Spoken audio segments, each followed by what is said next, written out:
As I went out one evening in spring, down by a silent, sweet, shady grove, I heard a lady making sad lament. She cried, "Alas, I have lost my love. My love was like an unquenching fire, and like raging fire he did seem to burn. Unto my cold grave I will retire, and to my friends I'll never return."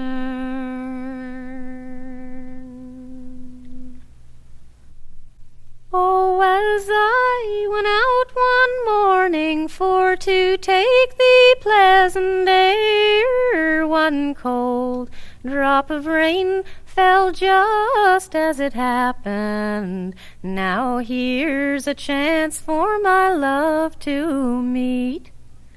"Well, good morning, my pretty fair lady. Oh, how can you fancy me? My fancy's on a brisk young farmer who has lately crossed the sea." "Well, describe him, oh, describe him, oh, describe him unto me. Perhaps I saw some sport pierce through him as he lately crossed the sea." "Well, he is tall and he is handsome, he is proper and renowned. His hair is red and he wears it curly. Oh, them pretty blue eyes is all.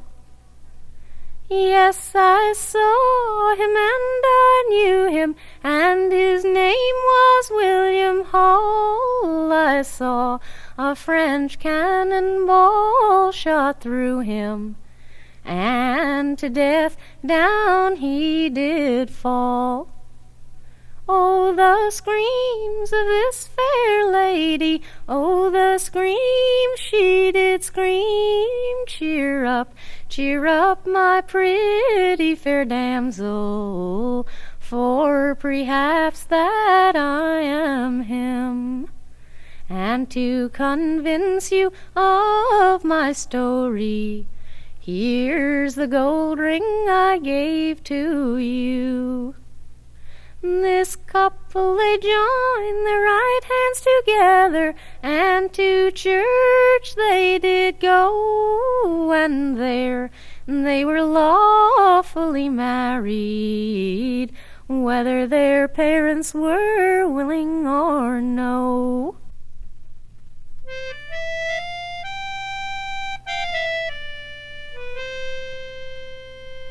Pretty fair damsel in the garden, a brave young soldier riding by.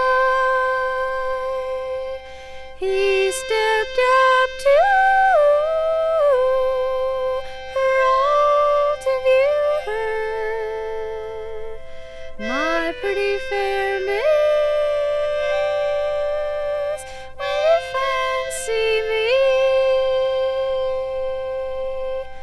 You're not the man of noble honor.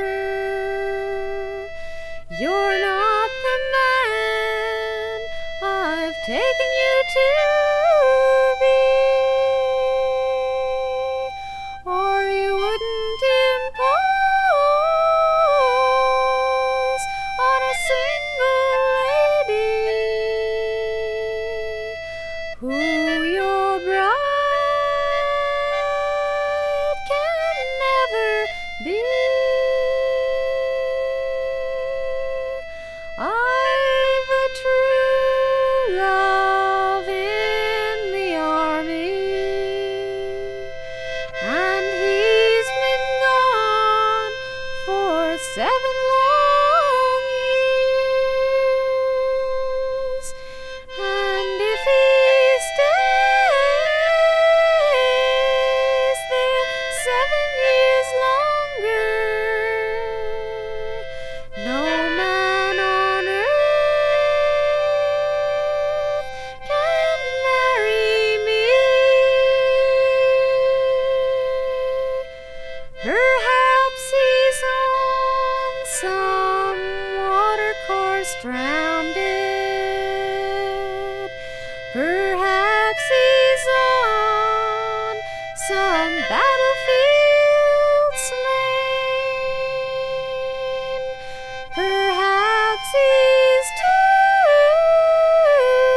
if he's on some watercourse drowned, or if he's on some battlefield slain, or if he's to some fair girl married, I love the girl that married him.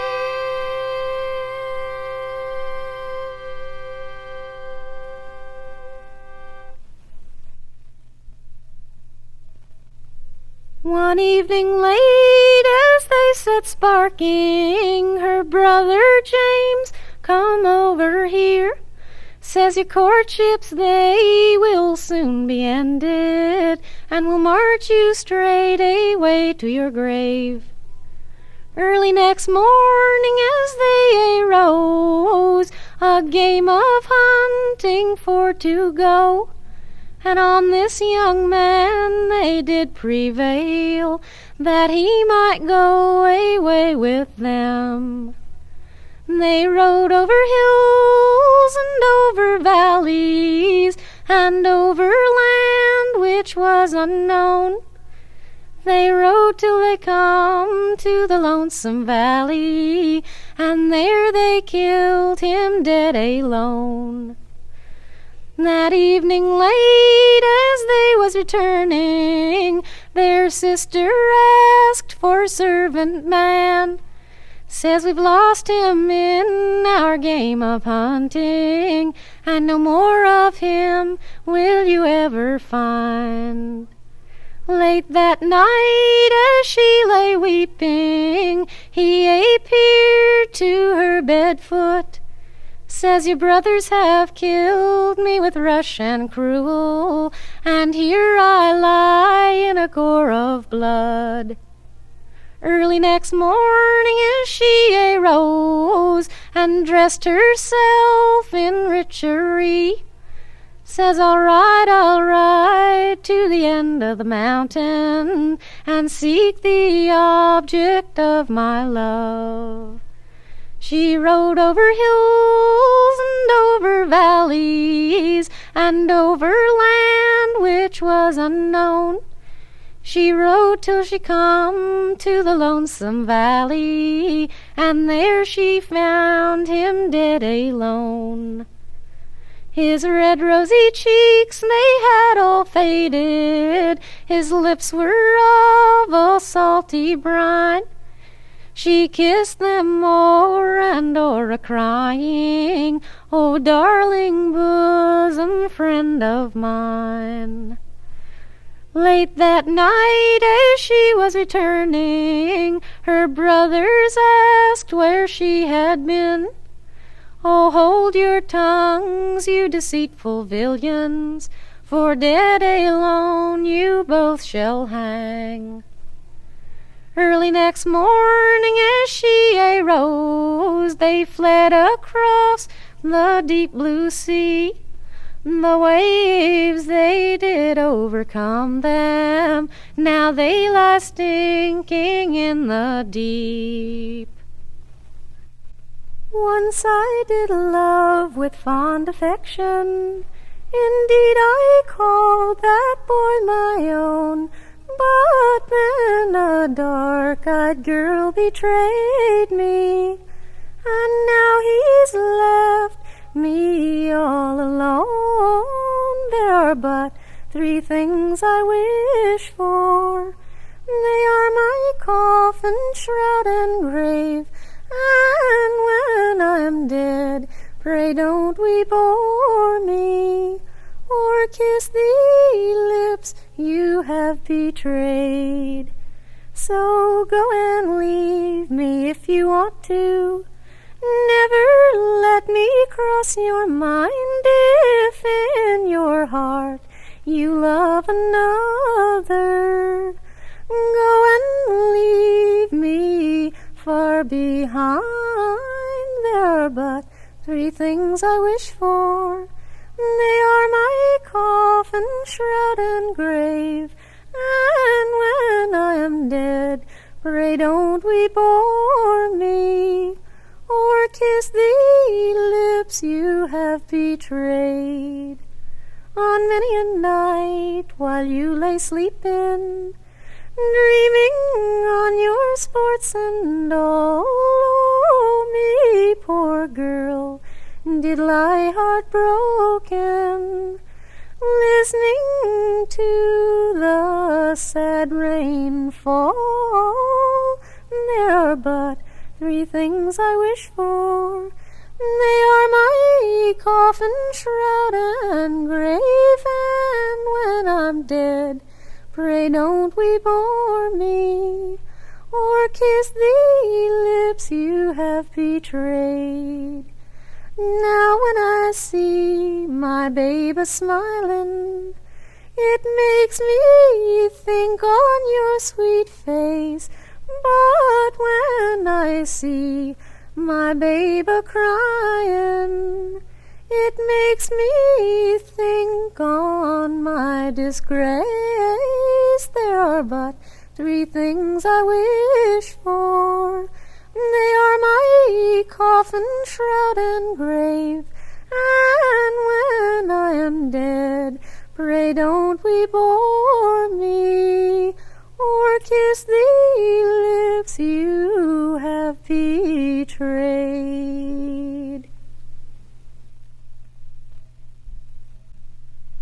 Lord Duneagle, he stood at his own hall door, combing his milk-white steed, when he heard his own Queen Isabel, who hastened to wish him Godspeed, who hastened to wish him Godspeed. Saying, "Where are you going, Lord Duneagle?" she said. Saying, "Where are you going from me?" "I am going to New England, my Queen Isabel, some other strange countries to see, some other strange countries to see." "When will you return, Lord Duneagle?" she said. "When will you return to me?" "When a day and a year is past and gone, I'll return and get married to thee. I'll return and get married to thee." "That is too long, Lord Duneagle," she said. "That is too long for me, for you might forget your own Queen Isabel and pick up some other lady, and pick up some other lady." Well, he had not been gone but a very short time, a day and half a year, when sorrow and trouble came into his mind. In vain could he seek his own dear, in vain could he seek his own dear. As he was returning home again, rushing his milk-white steed, he heard the sound of a peaceful bell, and the ladies all mourning their beads, and the ladies ladies all mourning their beads, saying, "Who is it that is dead unto day, and is going to be buried on the morrow?" "It's the king's only daughter," the ladies replied, and they called her Queen Anne Isabella. And they called her Queen Anne Isabella. Then he ordered the coffin right open to be, and the shrouds to be turned down, whilst he fell a-kissing her cold pale lips, and the tears came rolling down, and the tears came rolling down, saying, "Now as I've kissed your cold pale lips, and you can never kiss mine, a vow and a promise I'll make unto thee, that I'll never kiss any but thine, that I'll never kiss any but thine." Then one of them died as if unto day, and the other as if unto morrow. Queen Anne Isabella died out of true love. Lord Duneagle, he died out of sorrow. Lord Duneagle, he died out of sorrow. One was buried in St. Mary's Church, and the other in Mary's choir. Over Queen Isabella there grew a red rose, and over her lover a briar, and over her lover a briar. They grew to the church steeple top, until they could grow no higher, and they knotted together in a true lover's knot, for all the world to admire, for all the world to admire. Lord Bateman was a handsome fellow, and he set sail for some Turkish shore. There he was caught and bound in prison. Oh, no more freedom for him anymore. They bored a hole in his left shoulder and locked him in a dungeon high, and made him hold a cord of iron till he was sick and like unto die. The jailer had but one lone daughter, and she was fair as fair could be. She stole the keys to her father's prison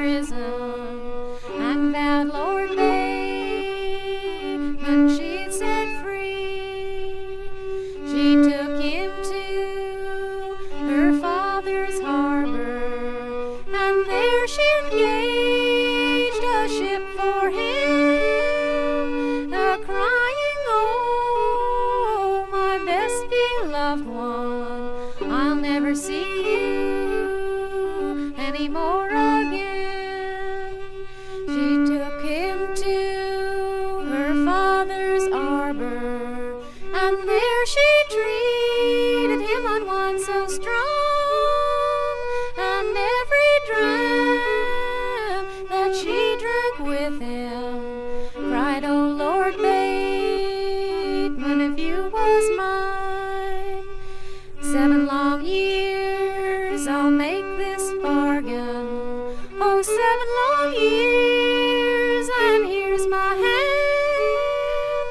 If you won't court no other lady, I'm sure I'll court no other man."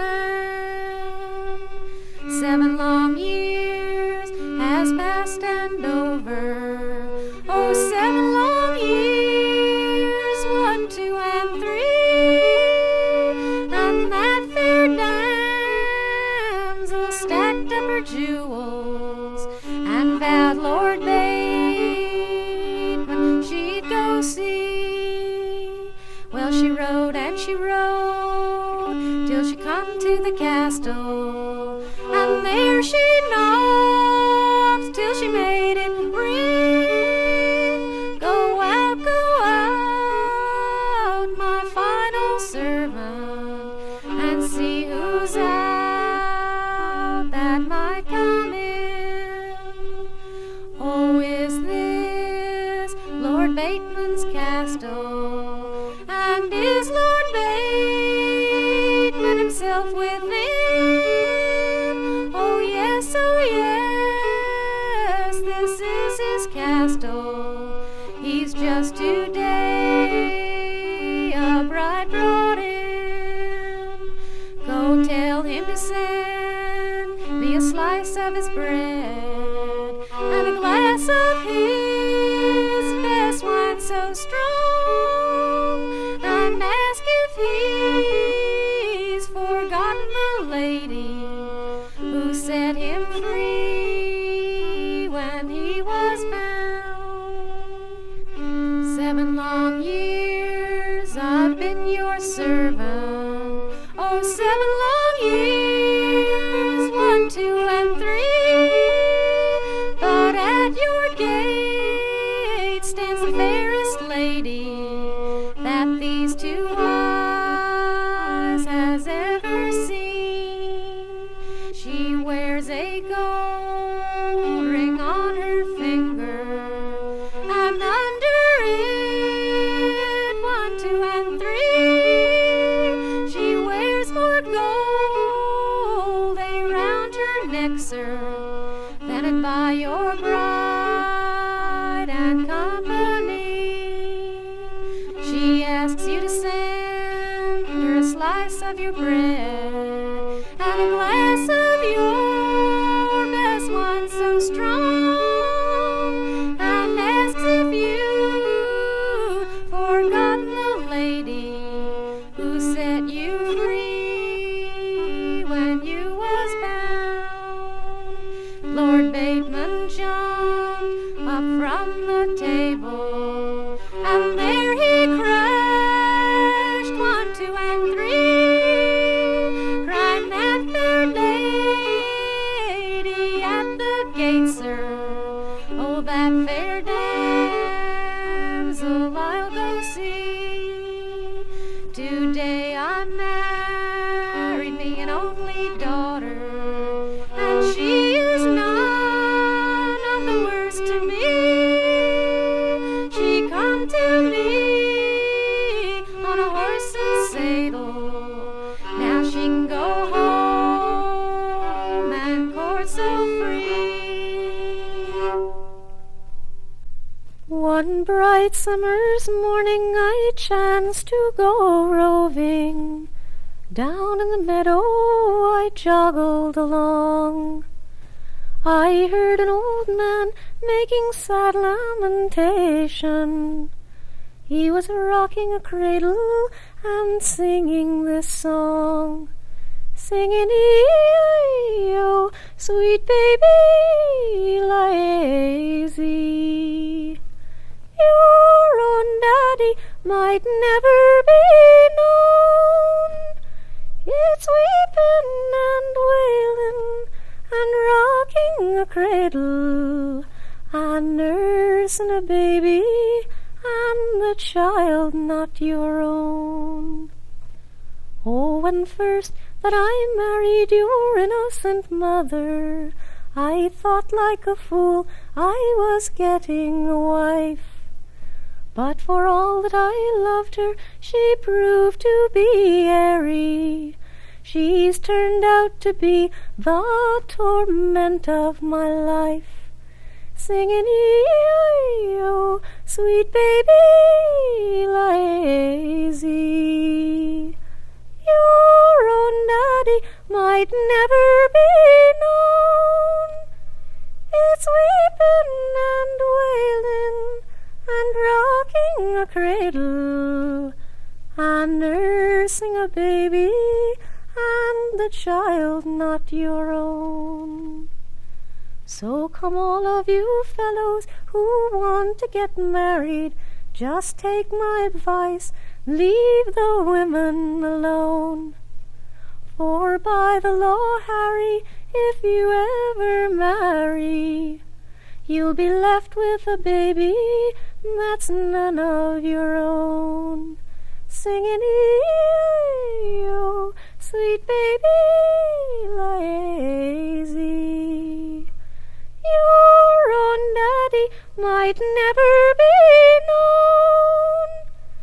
It's weeping and wailing and rocking a cradle and nursing a baby and the child not your own."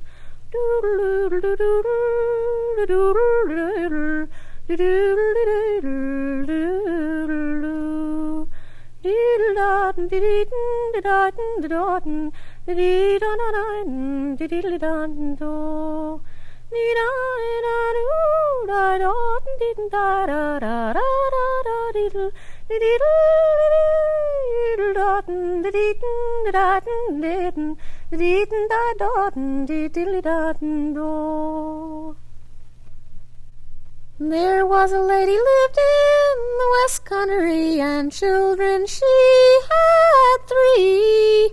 She sent them away to the North Country for to learn their grammar. They hadn't been gone but a very small while, scarce like 12 months and a day, when death, oh death, spread over the land and swept those babes away. "Is there no king in the heavens," she cried, "that used to wear a crown? Pray send me home my 3 little babes, tonight or early in the morning soon." It being nearly at Christmas time, the night so long and cold, she seen, oh seen, her 3 little babes come running home early in the morning soon. She set the table right before them and spread it with bread and wine. Says, "Come, oh come, my 3 little babes, come eat and drink of mine. We can't eat none of your bread, mother, nor drink none of your wine. For just before the break of day, our Savior we must join." She made the beds in the backside room and spread them with clean sheets, and on the top spread a golden cloth for to make a better sleep. Rise you up, says the oldest one. Rise you up, says he. For yonder stands our Savior dear, and him we must obey. Green grass grows at our heads, mother, cold clods lie at our feet. The tears you shed for us, mother, will wet our winding sheet. Oh, where have you been, my gay old man? And where have you been so early, oh? Or have you seen a fair lady, and she followed the dark-eyed gypsy, oh. Well, now I have been east, and I have been west, and I have been northward and southward, oh. And the fairest lady I e'er did see was the following the dark-eyed gypsy, oh. Well, now he's rode east, and he's rode west, and he's rode northward and southward, oh, until he came to his own lady, and she followed the dark-eyed gypsy, oh. Well, now will you forsake your houses and land, and will you forsake your own children, no, and will you forsake your own wedded lord, and follow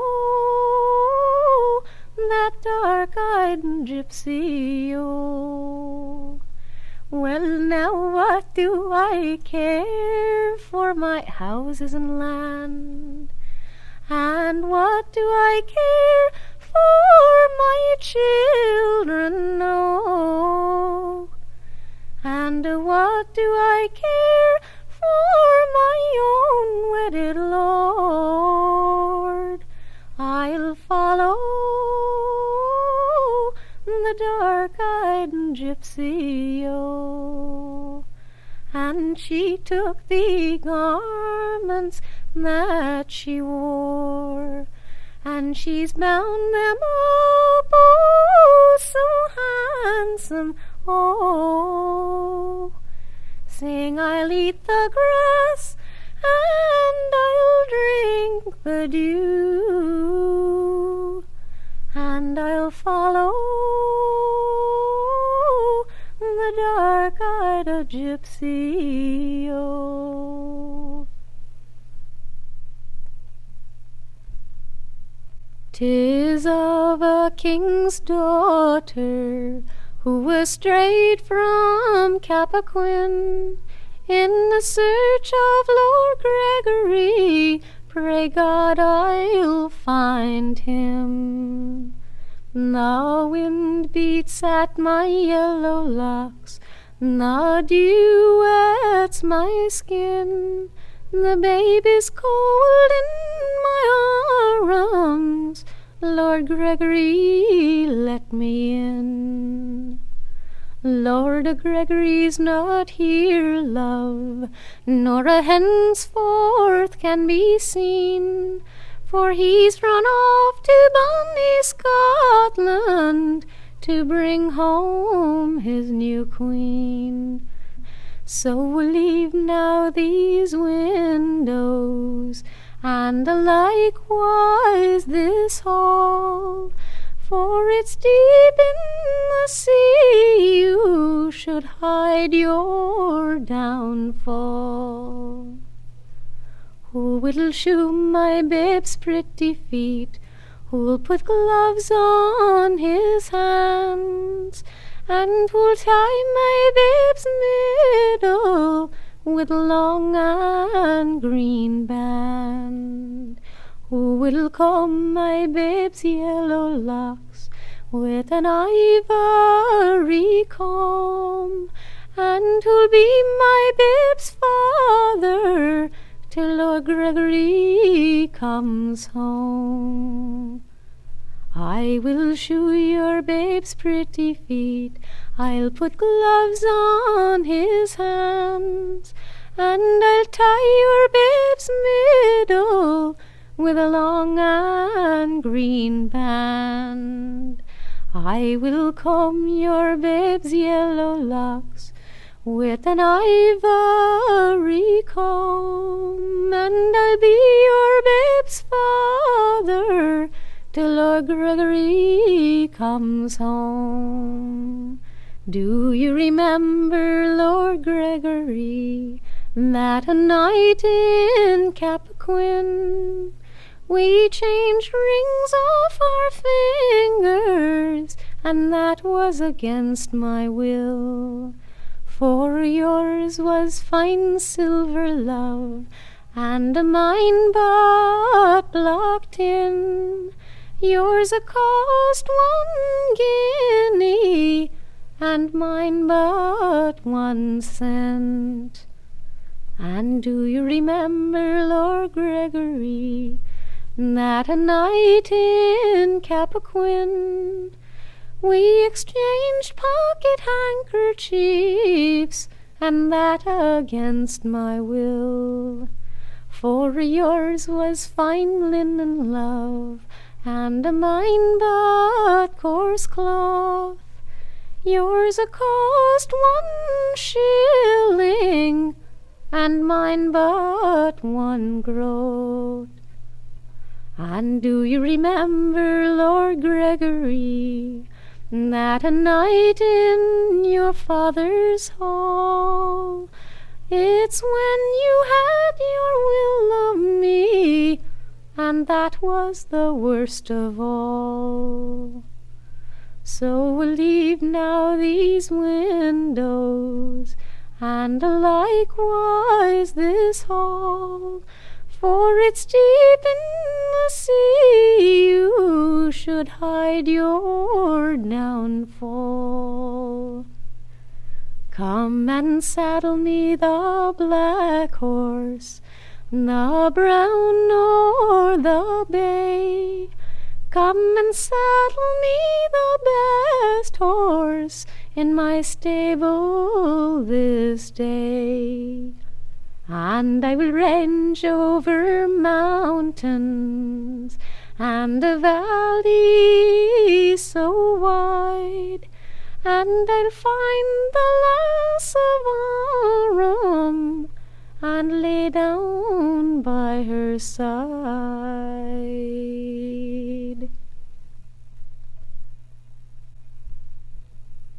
Way down in a lone valley, pretty Polly did dwell. She was courted by a captain who loved her full well. Her father and mother came this for to know, and they parted pretty Polly and her own true love. One night she lay musing on the bed. A very strange notion ran through Polly's head. She went to the stables and viewed it around, and picked out a horse that could travel the ground. Then next a vest coat she put on. In every degree she seemed like a man, with a brace and a pistol swung by her side.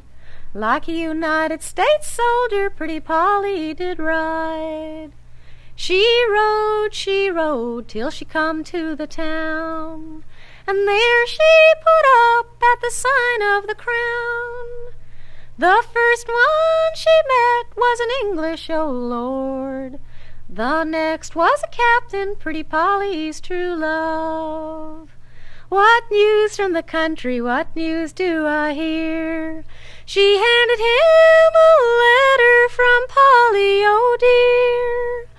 He opened the letter, 10 guineas he found, saying Polly is a soldier with the men all around. Pretty Polly, being weary, she hung down her head. She's called for a candle to light her to bed. The captain said, "Sir, have a bed at my ease, and you may lie with me, kind sir, if you please." To lie with a captain is to lie with a king. I'm a United States soldier, from George Washington I came. I'll fight for my liberty on sea and on land. If you be my captain, I'll be your command.